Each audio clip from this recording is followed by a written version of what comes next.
नमस्कार और स्वागत है। कभी ऐसा हुआ है कि सोचा तो सही था कि मार्केट कहाँ जाएगा, लेकिन ऑप्शन बाइंग में फिर भी नुकसान हो गया। आज हम इसी एक बहुत कॉमन प्रॉब्लम को सुलझाने वाली एक सिस्टमैटिक अप्रोच को समझने वाले हैं। ये पूरा एनालिसिस सोर्स मटेरियल पर ही आधारित है। तो चलिए शुरू करते हैं। आज हम इन 5 हिस्सों पर बात करेंगे। सबसे पहले समझेंगे कि ऑप्शन बायर की असल दुविधा क्या है, फिर मार्केट के स्ट्रक्चर को देखेंगे, एक वेट एंड ट्रेड टैक्टिक सीखेंगे, री एंट्री की पावर को जानेंगे और आखिर में इन सबको एक साथ लाने वाले नियमों को देखेंगे।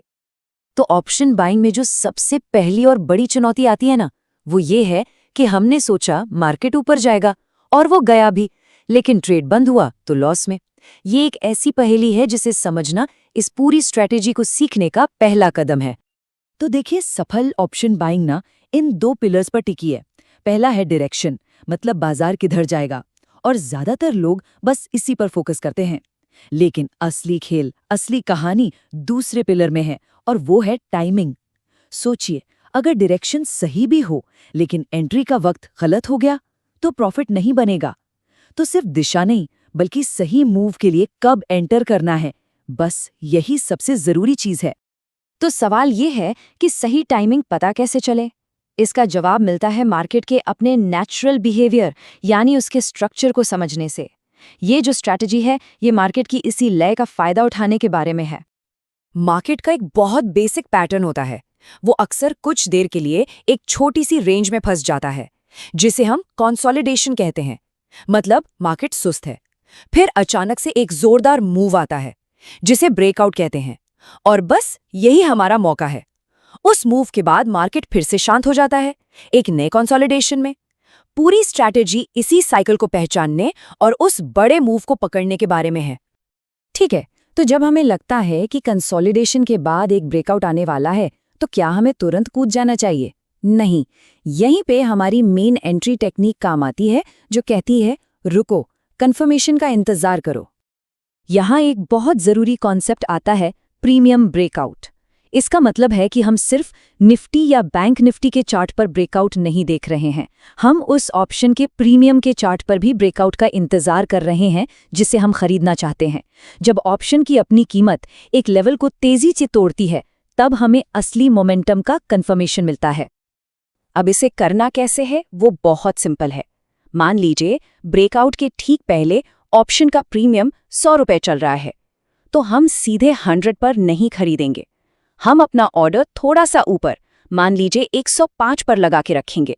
इससे क्या होता है, हम सिर्फ तभी एंटर करते हैं जब मार्केट में वाकई दम हो और वो तेजी से 105 को पार करे। हम फोमो में या जल्दबाजी में एंट्री नहीं करते। और यही लाइन इस पूरी स्ट्रैटेजी का सार है। हम मार्केट को देखकर रिएक्ट नहीं कर रहे हैं, हम धैर्य से इंतजार कर रहे हैं कि प्राइस हमारे लेवल पर आए और हमें कंफर्म करे कि मोमेंटम असली है। लेकिन सोचिए, हमारा 105 रुपये का ऑर्डर तो ट्रिगर हो गया, पर उसके ठीक बाद ट्रेड हमारे खिलाफ चला गया। तो यहीं पर इस स्ट्रैटेजी का वो हिस्सा आता है जिस पर ज्यादातर लोग बात नहीं करते, और वो है री एंट्री की ताकत। मान लीजिए 105 पर एंट्री हुई, लेकिन मार्केट रिवर्स हो गया और हमारा स्टॉप लॉस हिट हो गया। ये ट्रेडिंग में होता है, ये कोई फेलियर नहीं है।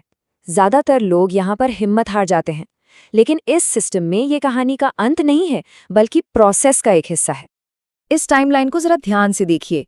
एंट्री हुई 105 पर, स्टॉप लॉस हिट हुआ 90 पर, एक छोटा मैनेज्ड लॉस बुक हो गया।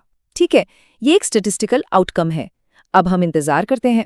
अगर मार्केट फिर से ताकत दिखाता है और प्रीमियम वापस 105 के ऊपर निकलता है, तो हम दोबारा एंट्री लेते हैं। इसी को अनुशासन कहते हैं। और इसके पीछे का लॉजिक बहुत सीधा है। हो सकता है 2-3 बार छोटे छोटे स्टॉप लॉस हिट हों, लेकिन जिस एक बार ट्रेड हमारी दिशा में चल पड़ा, वो एक बड़ा मूव उन सभी छोटे लॉसेस को कवर करके एक अच्छा प्रॉफिट देने की क्षमता रखता है। तो कंसिस्टेंसी का मतलब हर ट्रेड जीतना नहीं है, बल्कि एक डिसिप्लिन प्रोसेस को बार बार फॉलो करना है।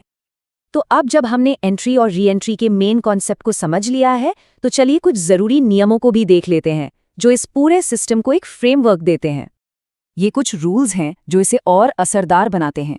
हमेशा एट द मनी ऑप्शन ही चुनें, क्योंकि वो प्राइस के साथ तेजी से बदलते हैं। ये स्ट्रैटेजी तब सबसे अच्छा काम करती है जब मार्केट एक टाइट रेंज में फंसा हो और बड़े मूव की तैयारी कर रहा हो।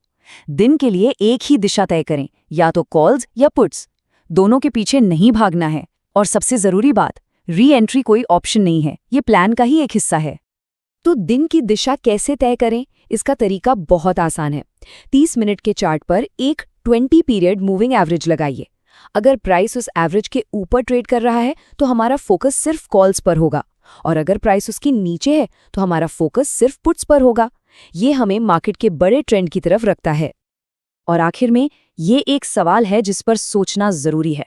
अगर हम छोटे छोटे स्टॉप लॉस को अपनी गलती या फेलियर मानने के बजाय उन्हें एक बड़े विनर तक पहुंचने के रास्ते का एक हिस्सा माने, एक स्टैटिस्टिकल हिस्सा, तो हमारे ट्रेडिंग के मनोविज्ञान और अनुशासन पर इसका क्या असर पड़ेगा?